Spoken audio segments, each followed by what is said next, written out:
안녕하세요. 반갑습니다, 여러분. 어서와 충남 온라인학교 시즌2 기술과정 수업을 맡게 된 천안 성성중학교 교사 진혜정입니다.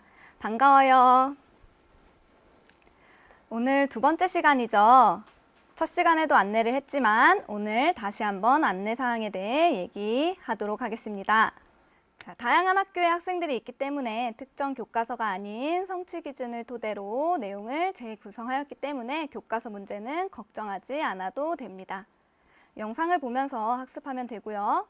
학습지와 과제는 에듀스 충남 홈페이지 게시판에 올려져 있습니다. 이따가 과제 제시할 때 다시 한번 안내하도록 하겠습니다.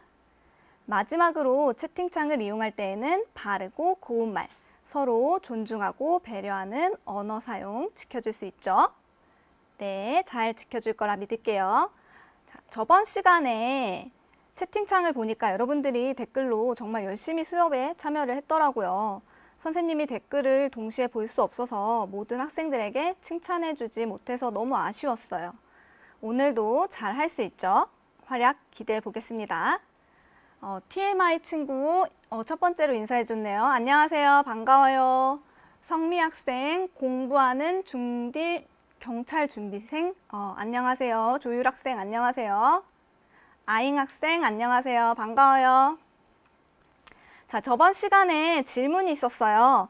여러분들이 이 한진규 학생의 질문에 공감할지 모르겠지만 진규 학생은 인형 뽑기를 좋아하나 봐요. 저번 시간에 비합리적인 소비 유형에 대해서 배웠었죠. 그래서 인형 뽑기는 뭐에 해당하나요? 라고 물어봤는데 인형 뽑기 자체의 행동보다는 왜 이러한 행동을 하게 되었는지 동기를 따져봐야 할 것 같아요. 우연히 길을 가다가 인형 뽑기 방을 봤는데 충동적으로 나도 해야지 하고 들어가서 했으면 충동 소비에 해당이 되겠죠. 계획에 없었던 행동을 즉각적인 반응에 한 거니까요. 한 번만 해야지 했는데 실패해서 계속 돈을 넣고 한 번만 더 하면 될 것 같아 또 넣고 해서 용돈을 다 썼다면 과소비까지 해당될 수 있습니다. 인형 뽑기로 여러분들의 기분이 좋아지고 만족감을 느낄 수 있다면 마냥 나쁘다고 볼 수는 없겠지만 지나치지 않게 절제할 수 있는 능력도 키울 수 있어야 해요. 인형 뽑기 방에 들어가기 전에 미리 나는 오늘 얼만큼 해야겠다 하고 금액을 딱 정해놓고 그만큼 했는데 안 되면 졌지만 좋은 게임이었다 하고 깔끔하게 포기하고 나오기. 알겠죠? 자, 저번 시간에 배운 내용 기억하나요? 자, 복습하는 시간 갖도록 하겠습니다. 채팅창에 적어주세요. 저번 시간에 배웠던 내용 3가지가 있었죠. 청소년의 소비자 특성, 그리고 비합리적인 소비 유형 4가지 있었죠. 그리고 소비 환경이 어떻게 변화하고 있는지에 대해서 배웠습니다.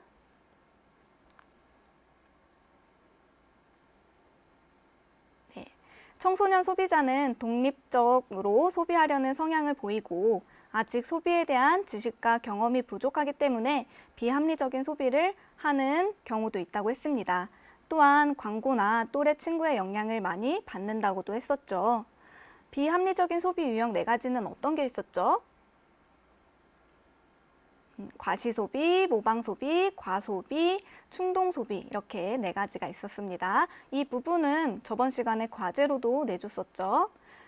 자, 마지막으로 소비 환경 변화는 어떤 것들이 있었어요? 네, 기술의 발달로 인해서 다양한 상품이 생산되고 있고 우리가 유튜브나 이런 VOD 서비스에서 제공하는 개인 맞춤형 광고도 있었어요. 또한 소비시장이 해외까지 확대되고 있고 땡땡페이라든지 QR코드 결제라든지 다양한 지불 방법이 발달되고 있다고 했었습니다. 또한 윤리적 소비나 팬슈머와 같은 적극적으로 참여하는 소비자도 많이 나타나고 있다고 했었죠. 네. 강민 학생과 문지우 학생이 충동 소비라고 적어줬고 이윤 학생도 충동 소비 저번 시간에 배운 내용에 대해서 다들 댓글창에 잘 적어주고 있네요. 잘했습니다. 자, 저번 시간에 내줬던 과제예요. 한 학생이 제출한 과제를 한번 볼까요? 너무 잘했죠? 모방 소비를 줄이기 위해서는 나를 위한 것인지 다른 사람을 따라가기 위한 것인지 한 번 더 생각해 본다. 모방 소비를 줄이기 위해서 또 맹목적으로 유행을 따라가기보다는 이게 나한테 잘 어울릴까 확인하는 것도 좋겠죠. 다음으로 충동 소비를 줄이기 위해서는 구매하기 전에 한 번 더 나에게 필요한 것인지 생각해 본다. 구매 리스트를 작성한다. 친구에게 말려달라고 부탁한다. 여기 탕진잼 홧김 비용이라고 그림까지 그려줬어요. 저번 시간에 배운 내용을 잘 기억하고 있네요. 그래서 내가 충동적으로 뭐를 사려고 하면 옆에서 네가 좀 말려줘라고 부탁할 수도 있겠죠. 좋은 아이디어예요. 자, 그 다음 과소비. 한문까지 썼어요. 한문을 굉장히 좋아하는 학생인 것 같은데 진할과라고 썼어요. 과시소비와 과소비 둘 다 과라는 단어가 들어가는데 과소비에서 과는 지나치게 소비를 한다는 뜻이죠. 그래서 진할과라고 써줬네요. 용돈기입장을 만들어서 사용한다. 내가 쓸 수 있는 돈을 생각하고 구매한다 라고 적어줬습니다. 자, 마지막으로 과시소비를 볼까요? 자랑할 과, 보일시라고 써줬어요. 이거는 내가 자랑하기 위해서, 보여주기 위해서 구매를 하는 행동을 의미했죠. 남에게 자랑하기 위한 것인지, 나를 위한 것인지 생각해보고 구매한다 라고 적었습니다. 여기에 적은 것처럼 앞으로 비합리적인 소비를 줄일 수 있도록 다 같이 노력해봅시다. 소리가 작아요? 소리를 켜달라는 댓글이 있는데 조금 더 크게 수업하도록 하겠습니다. 자, 우리가 지금 소비단원에 대해서 배우고 있죠. 비합리적인 소비를 줄이고 합리적인 소비를 해야 한다고 했습니다. 그럼 오늘 우리는 무엇에 대해서 배울까요? 맞춰보세요. 네, 그렇죠. 합리적인 소비를 하기 위한 방법에 대해서 배우도록 할 거예요. 자, 이번 시간의 학습 목표는 아래 성취 기준에서 파란색에 해당하는 내용이에요. 첫 번째, 소비자 정보에 대해 설명할 수 있다. 두 번째, 구매 의사 결정 과정을 통해 합리적인 소비 생활을 실천할 수 있다입니다. 자, 오늘 배울 내용은 소비자 정보, 구매 의사 결정 과정, 합리적인 소비입니다. 자, 그러면 합리적인 소비란 뭘까요? 여러분들은 어떤 걸 사야 합리적으로 구매했다라고 생각해요?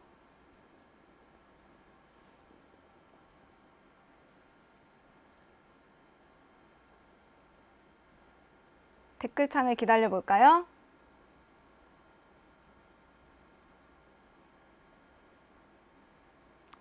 연우 학생은 꼭 필요한 물건을 샀을 때 합리적인 구매를 했다고 생각이 든다.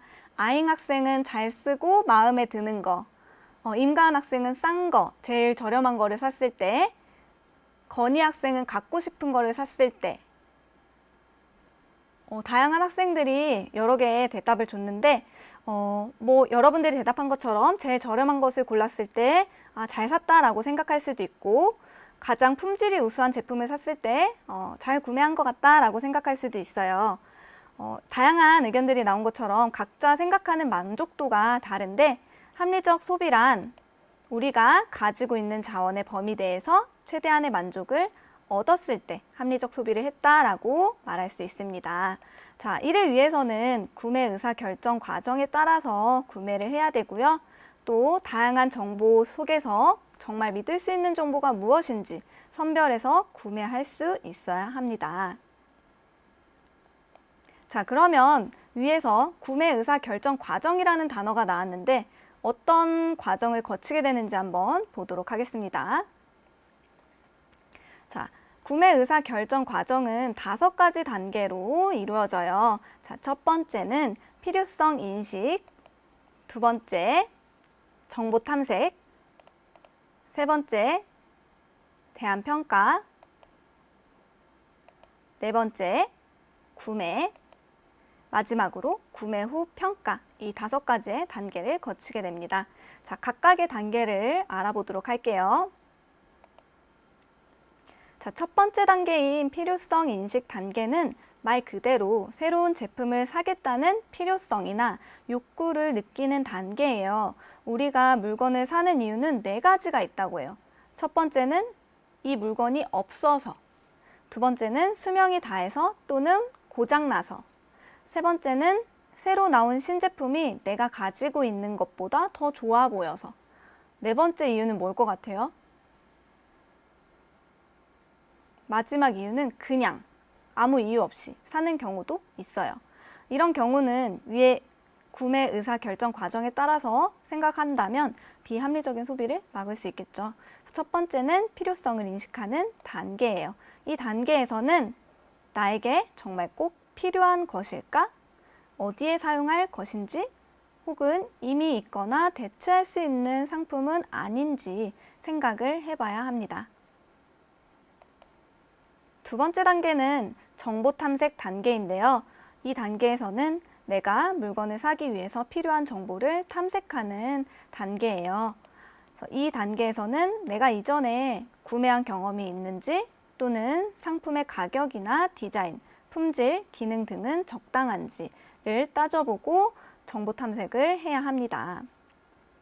우리 첫 번째 학습 목표가 소비자 정보에 대해서 아는 거였죠. 자, 그러면 소비자 정보가 무엇인지 알아보도록 합시다.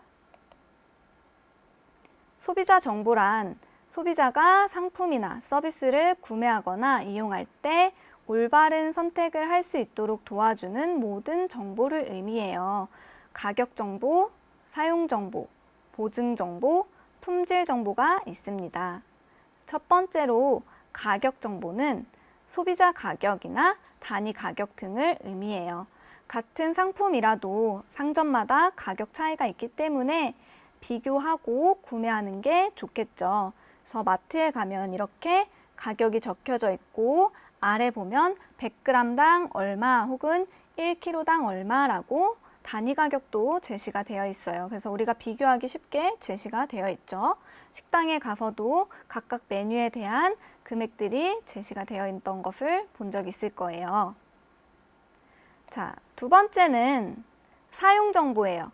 사용 정보는 사용 설명서를 통해 상품의 기능과 용도, 사용 방법, 주의사항, 보관 방법 등이 제공되는 것을 의미해요. 선생님이 어제 급하게 집에서 사진을 찍어봤는데 이렇게 전자제품 같은 걸 사면은 안에 안내 책자가 들어있어요. 어떻게 사용하세요? 전원은 어떻게 켜세요? 물기가 있는 화장실에서는 주의하세요. 등등에 대한 안내가 있는 것을 본 적이 있을 거예요. 여러분들 핸드폰 사면 박스 안에 들어있는 안내 책자도 여기에 해당이 되겠죠. 자, 그 다음은 보증 정보가 있어요. 보증 정보는 일정 기간 내에 상품에 결함이 생기거나 소비자가 불만족할 때 품질 보증서로 교환이나 환불, 수리 등을 약속하는 거예요. 전자제품이나 시계 같은 액세서리에 배터리가 고장나면 몇 년까지는 무상으로 수리를 해줍니다. 또는 몇 년까지는 유상 수리입니다. 라는 안내가 적혀져 있어요. 여기에 종이 사진을 보면 2년 보증기간이라고 써 있네요. 2년 안에 이렇게 고장났을 때는 수리를 해줄게요. 근데 예외도 있어요. 뭐 고객의 부주의로 고장이 난 경우라든지 등등 일반적인 사용 이외에 사용한 경우에는 해주지 않습니다라고 자세하게 안내가 되어 있죠. 마지막으로 품질 정보는 국가나 신뢰할 수 있는 기관에서 마크를 부여해 상품의 질이나 안전성 등을 나타낸 것을 의미합니다. 품질 인증 마크를 예를 들 수 있는데요. KC 마크와 KS 마크가 있습니다. 왼쪽에 있는 KC 마크는 안전, 보건, 환경, 품질 등 각 분야별 인증 마크를 단일화해서 통합한 국가 통합 인증 마크예요. 여기 보면은 드림 소꿉놀이 세탁기 이렇게 장난감에도 부여가 되어 있고요. 옷, 의류의 라벨지에도 KC 마크를 확인할 수 있습니다. 우리가 사용하는 전자제품에는 대부분 KC 마크가 있는데요. 여러분들이 사용하는 보조 배터리라든지 휴대용 선풍기에도 KC 마크가 있어요. KC 마크가 없다면 좀 주의해서 구매를 하는 게 좋겠죠. KS 마크는 한국산업규격에 합격한 일반 공산품에 부착하는 마크를 의미합니다. 그래서 여기 그림에 보면은 LED 램프에 KS 마크가 있는 것을 볼 수 있습니다.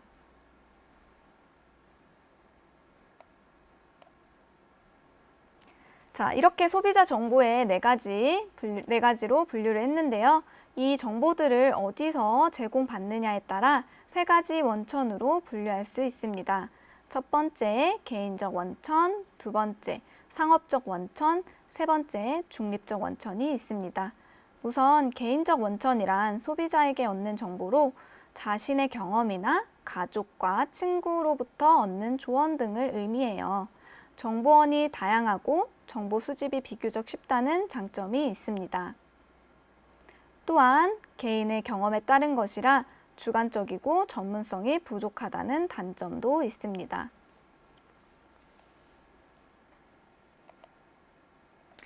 자, 예를 들면 인터넷에서 구매한 사람들의 후기를 찾아보고 참고해서 산다든지, 왼쪽에 선생님이 이렇게 사진을 캡처해서 놨는데 인터넷에서 구매했을 때 사람들의 후기 별 5개, 별 4개, 굉장히 좋아요. 부드럽고 자극성이 없고 전에 쓰던 거 또 씁니다.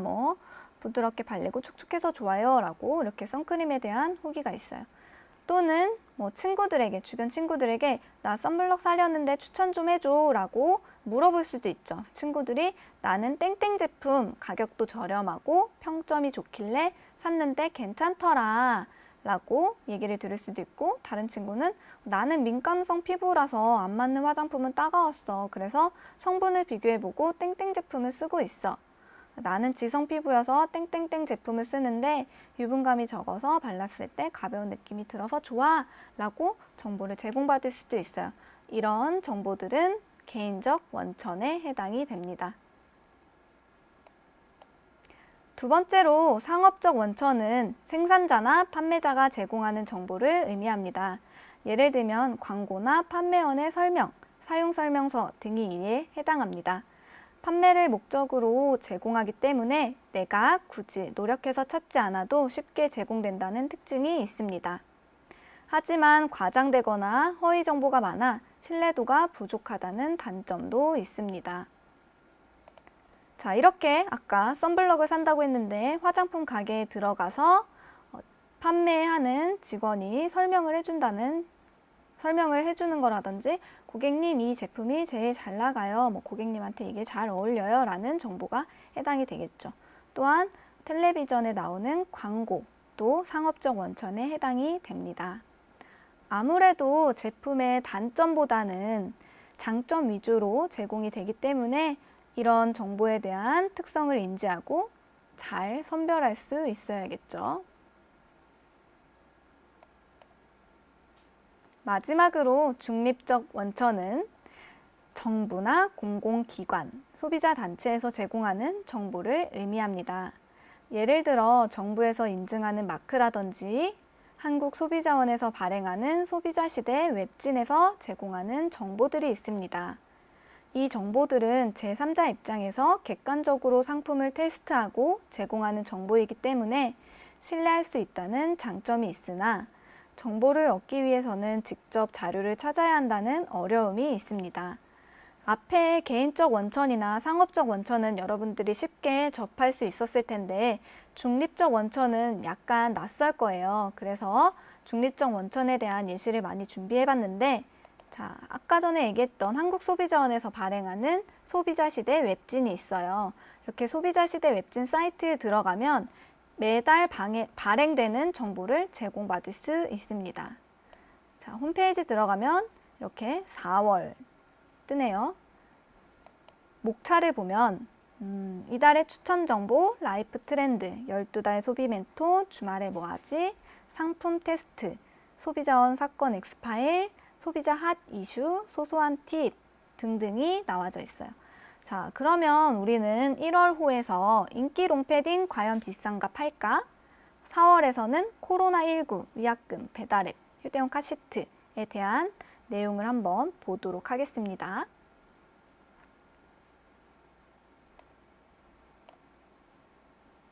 자, 저번 시간에 모방 소비하면서 롱패딩 얘기를 했었죠. 그래서 한국소비자원에서는 아웃도어 브랜드의 롱패딩 제품을 대상으로 보온성, 다운 충전재, 안전성, 세탁 편리성 등을 테스트해봤대요. 이렇게 홈페이지에 들어가 보면 10개의 브랜드에 대한 상품명이 나와 있어요. 여러분들이 즐겨 입는 브랜드도 있나요? 테스트 결과를 한번 볼까요? 어떻게 나왔을 것 같아요?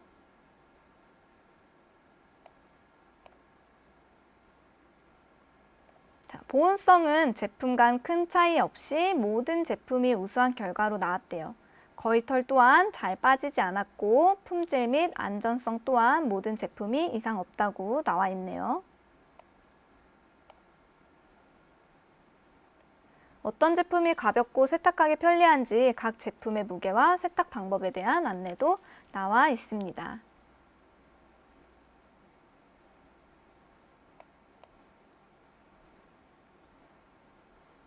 일부 제품에서는 거위털과 합성섬유를 혼용해서 사용하였는데 합성섬유를 얼만큼 사용했는지 충전재 표시가 별도로 되어 있지 않았다고 하네요.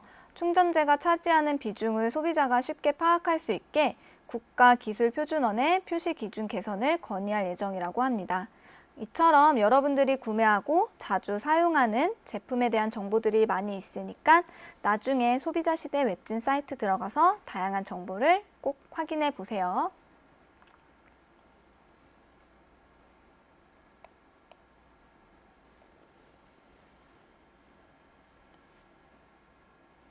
아잉 학생이 입는 패딩도 여기 있었어요. 학생들이 고속 모드를 원하는데 댓글창을 고속 모드로 하게 되면 선생님이 읽기가 힘들어요. 그래서 저속 모드로 할 수밖에 없어요. 자, 그 다음 봅시다. 우리도 지금 코로나 때문에 온라인으로 수업을 듣고 있잖아요. 코로나 때문에 예약했던 것들을 취소하게 되면서 위약금 문제로 많은 소비자들이 어려움을 겪고 있다고 해요. 그중 가장 많이 차지하는 게 국외 여행이 7,066건이고 그 다음이 항공 여객, 돌잔치, 숙박시설, 예식 서비스 등이 주요 상담 건수로 많다고 합니다. 자, 이렇게 여러 가지 문제를 겪고 있는 경우는 소비자 상담센터인 1372로 신고를 해서 상담을 받을 수 있다고 합니다. 자, 어떻게 해결해야 되는지 홈페이지에 각각의 사례에 맞게 나와 있어요. 한국예식중앙회는 3월에서 4월 예정인 예식에 대해 이행 확인서 작성할 경우에 위약금 없이 최대 3개월을 연기할 수 있게 해준다고 하네요. 이러한 내용들은 여기 홈페이지에 들어가지 않으면 우리가 얻지 못하는 정보들도 많거든요. 업체에서 취소하면은 취소 수수료 위약금 물어야 돼요 라고 얘기하면 우리는 어떡하지? 수수료를 내야 되는구나 라고 생각하는데 다양한 정보들을 찾다 보면은 우리가 반드시 내지 않아도 된다는 점을 알 수 있습니다. 자, 그 다음에는 배달 앱에 대한 문제가 많이 나와 있었어요. 여러분들도 어플을 이용해서 배달을 많이 해봤나요? 시켜 먹는 사람들이 많이 늘어나고 있죠. 그래서 배달 앱 주문 취소에 대한 문제가 많이 제기됐었나 봐요. 소비자 상담센터에 접수된 배달 앱 관련 소비자 불만은 691건에 해당했대요. 불만 내용은 배달이 안 된다든지 환급 지연 및 거부, 전산 시스템 오류와 취소 절차 등이 주를 이루었다고 합니다.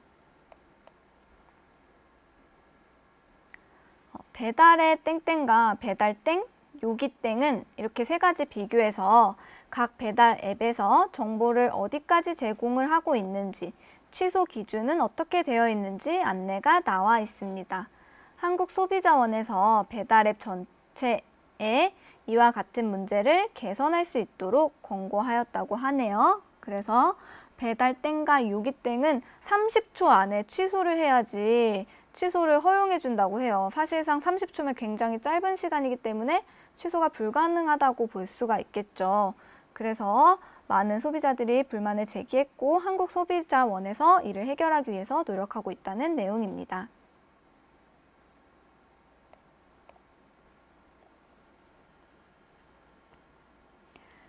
자, 다음으로는 중립적 원천에 해당하는 또 다른 사이트가 있어요. 한국소비자원에서 제공하는 참가격 사이트입니다. 소비자에게 신뢰할 만한 가격 정보를 제공하고자 한국소비자원이 운영하는 가격 정보 종합 사이트예요. 홈페이지에 들어가 보면 이렇게 품목에 따라 가격이 제시되어 있습니다. 그래서 곡물 가공품도 있고요. 정육, 난류, 수산가공품, 낙록, 축산가공품, 조미료, 채소, 과자, 빙가류 등등 나와 있어요. 그래서 현재 가격뿐만 아니라 지난달에 비해서 얼마나 올라가고 내려갔는지도 그래프로 확인할 수 있습니다. 자, 여기에서 내 지역의 최저가 매장을 검색할 수도 있어요. 그래서 선생님이 충청남도로 해서 돼지고기 삼겹살을 검색해 봤더니 제일 저렴한 곳이 천안 남산 중앙시장이라고 뜨네요. 1,833원으로 가장 저렴하대요. 전국에서는 평균가가 1,996원인데 1,833원이면 저렴한 편이겠죠. 식품뿐만 아니라 학원이나 교습비 또한 교육청과 연계해서 정보를 제공하고 있습니다. 천안시에 있는 학원으로 검색을 해보니까 이렇게 많이 뜨더라고요. 나중에 여러분들이 다니는 학원도 정보가 제공되고 있는지 확인해 보세요. 자, 중립적 원천에 대한 예시들을 다양하게 봤어요. 그러면 다시 이제 구매 의사 결정의 5단계로 넘어가 볼까요? 자, 세 번째, 대안평가의 단계입니다. 수집된 정보를 비교하고 평가해서 우선순위를 정하는 단계입니다.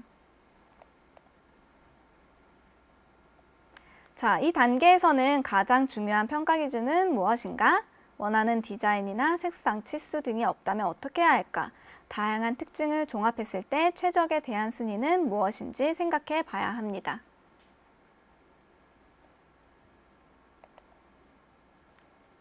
꾹꾹 학생, 교통비를 생각하면 거기서 거기이다.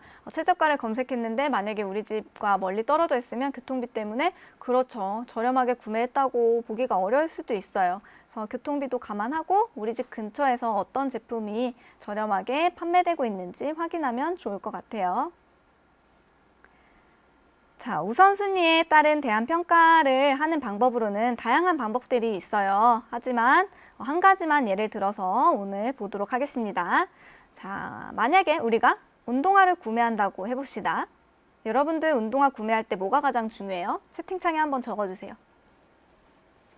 가격을 중요하게 생각할 수도 있고 디자인을 중요하게 생각하는 친구들도 있을 거고 착용감, 신어봤을 때 가벼운지 무거운지를 따져보는 학생들도 있을 거고 또 친구들이 즐겨 사용하는, 즐겨 입는 브랜드를 선호할 수도 있고 시리 학생은 브랜드가 가장 중요해요. 다은이 학생은 사이즈. 맞아. 선생님도 사이즈가 흔하지 않은 사이즈여서 그 브랜드마다 없는 사이즈도 있더라고요. 그래서 내가 신는 그 신발이 맞는 사이즈가 있는지도 중요할 것 같아요. 수업 학생은 색상, 건희 학생은 가격, 꾹꾹 학생은 디자인, 가은 학생은 가벼움, 조율 학생은 디자인, 재구 학생은 가격, 찬주 학생은 디자인, 진규 학생은 편안함. 진규 학생 저번 시간에 질문을 줬던 친구네요. 대부분 조금 비슷하게 가격, 디자인, 그리고 편안함이라고 얘기를 해줬는데 자, 그럼 우리가 그 세 가지 기준을 토대로 한번 평가를 해봅시다. 자, 평가 기준, 가격 중요하다고 했었고 디자인, 그 다음에 착용감, 편안한지 이렇게 세 가지 본다고 했어요. 자, 그러면은 이 세 가지 중에서도 가장 중요하게 생각하는 게 있을 거 아니에요? 그쵸? 뭐가 가장 중요할까? 선생님은 착용감이 가장 중요할 것 같아. 그래서 착용감은 별 3개 해주고 그 다음 중요한 건 가격, 그 다음 디자인 이렇게 별 하나를 주도록 할게요. 자, 그 다음에 운동화 브랜드는 굉장히 다양하게 있지만 N사와 A사, F사 이렇게 세 가지로 보도록 합시다. N사의 가격 너무 비싸. 비싸면 점수를 낮게 줘야겠죠? 1점, A는 3점, F사가 저렴해. 그럼 4점 이렇게 주면 되는 거예요. 한진규 학생, 제가 기억이 안 나서 그러는데 무엇을 질문했었죠? 아까 전에 앞에 부분 못 들었구나. 인형 뽑기는 어떤 소비 유형에 해당이 되냐고 질문했었습니다. 자, 다시 디자인 봅시다. N사는 디자인이 3점, A사는 4점, F사는 디자인이 예쁘니까 5점을 줘야겠다라고 이렇게 적으면 돼요. 자, 그 다음에 착용감. 신어봤을 때 가볍고 편안한 느낌을 주는지. 자, N사는 3점, A사는 편했어, 5점, F사는 조금 무겁고 불편했어, 2점 이렇게 주면 되는 거예요. 자, 그러면 점수를 매겼죠. 이제 계산을 해야 되는데 여러분들 산수 계산 잘하는지 한번 보도록 하겠습니다. 자, 중요도에 따라서 계산을 하는 거예요. 가격은 중요도가 별 2개였죠. 그러면 각각의 점수에 1을 곱해주면 되는 거고요. 디자인은 별이 하나니까 1 곱해주면 되고요. 착용감은 별이 3개니까 3을 곱해서 계산을 하면 됩니다.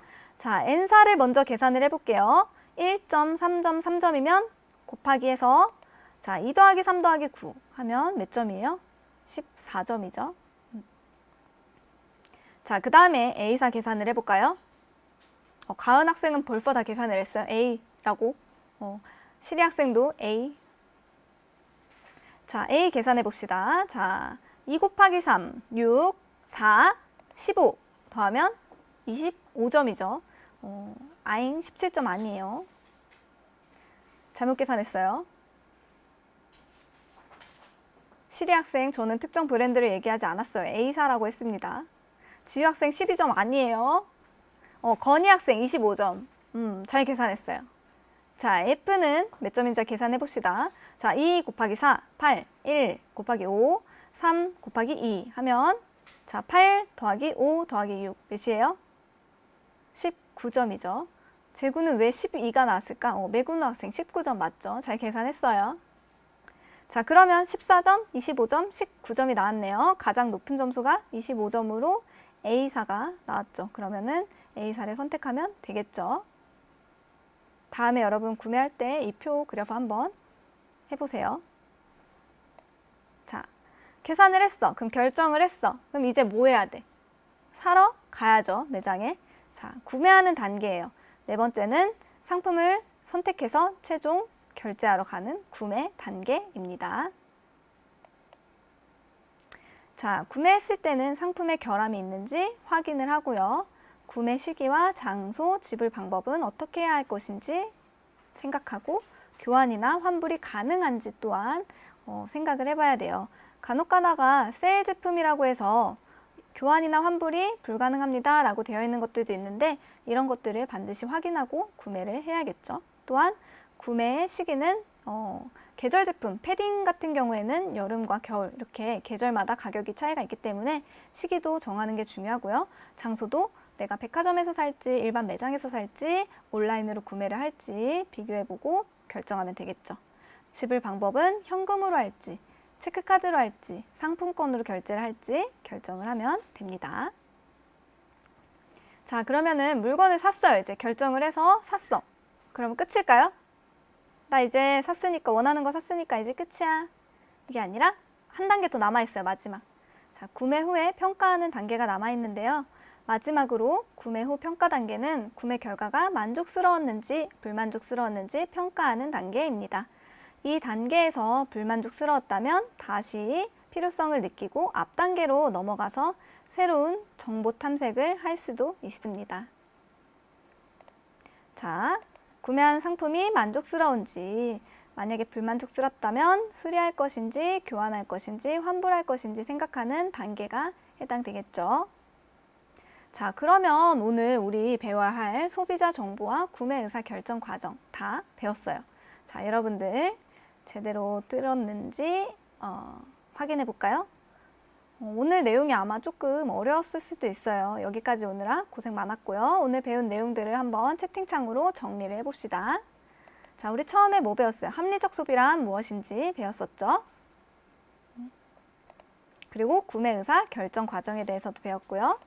소비자 정보, 정보의 원천에 대해서 배웠어요. 자, 합리적 소비는 주어진 자원의 범위 안에서 내가 최대한 만족을 느끼는 것이고 의사결정 과정은 이렇게 5가지 단계가 있다고 했습니다. 소비자 정보는 사용정보, 가격정보, 품질정보, 보증정보가 있었고 정보의 원천은 개인적, 상업적, 중립적 이렇게 3가지가 있었죠. 다들 열심히 잘 들었네요. 자, 그러면 형성평가 문제도 무리 없이 풀 수 있을 거라 생각됩니다. 자, 1번 문제. 품질 인증 마크는 국가나 신뢰할 수 있는 기관에서 마크를 부여해 상품의 질과 안전성을 나타낸 것이다. 정답은 O일까요? X일까요? 정답은 O. 저 잘 풀었습니다. 자, 두 번째 문제. 선으로 직선을 긋는 건데 첫 번째 여기 맨 위에 있는 것부터 풀어봅시다. 자신의 경험, 가족이나 친구의 조언 등으로부터 얻는 정보는 어떤 원천이었죠? 어디예요? 가운데. 그렇죠. 개인적 원천에 해당이 되죠. 자, 두 번째. 광고나 판매원의 설명으로부터 얻는 정보는 뭘까요? 맞아요. 상업적 원천. 매군우 학생, 연우 학생. 잘 맞추고 있어요. 자, 정부 공공기관, 소비자 단체에서 제공한 정보는 중립적 원천에 해당이 된다고 했었죠. 자, 마지막 문제예요. 자, 마지막 문제. 자, 5가지 단계가 있었어요. 가에 해당하는 단계가 빈칸으로 되어 있죠. 이 단계에서는 어떤 행동을 해야 될까? 자, 1번, 대안들을 비교 평가하여 우선순위를 정한다. 2번, 사고자 하는 물건이 꼭 필요한 것인지 생각한다. 3번, 자신이 원하는 기준에 가장 적합한 것을 구매한다. 4번, 구매 결과를 평가하여 다음번 구매 의사 결정에 반영한다. 5번, 상품의 종류, 품질, 가격 등에 대한 정보를 탐색하고 수집한다. 지연이 5번, 매군우 학생 3번, 지유 학생 3번, 재구 학생 3번, 건희 학생 1번, 겨울이 학생 3번, TMI 학생 1번, 가은 학생 1번. 정답이 굉장히 갈리는데. 자, 정답은 1번이죠. 대안평가에 대한 문제였죠. 1번이고요. 2번은 뭐예요? 필요성 인식. 3번은 구매. 4번은 구매 후 평가. 5번은 뭐예요? 정보 탐색의 단계예요. 자, 여러분들 잘 맞추는 걸 보니까 그래도 모두 합리적 소비를 잘 실천할 수 있지 않을까 기대됩니다. 자, 오늘의 과제입니다. QR코드를 찍으면 과제가 탑재된 사이트가 바로 뜰 거예요. 여러분들이 실제로 구매할 계획인 상품을 적어서 각 단계에 맞게 작성하면 됩니다. 지금 실시간 방송을 들은 학생은 저에게 이메일로 보내주면 되고요. 학교에서 나중에 이 영상을 통해서 학습하는 친구들은 학교 선생님께서 내주시는 과제를 확인한 후에 제출하면 됩니다. 질문 있나요? 짜증나 학생 왜 제 이름만 안 불러줘요? 닉네임을 조금 더 긍정적인 단어로 바꾸면은 언제든지 많이 불러줄 수 있을 것 같아요. 다음 시간에 기대해 볼게요. 많이 불러줄게. 자, 오늘 수업은 여기서 마치도록 하겠습니다. 다음 시간에 만나요. 안녕!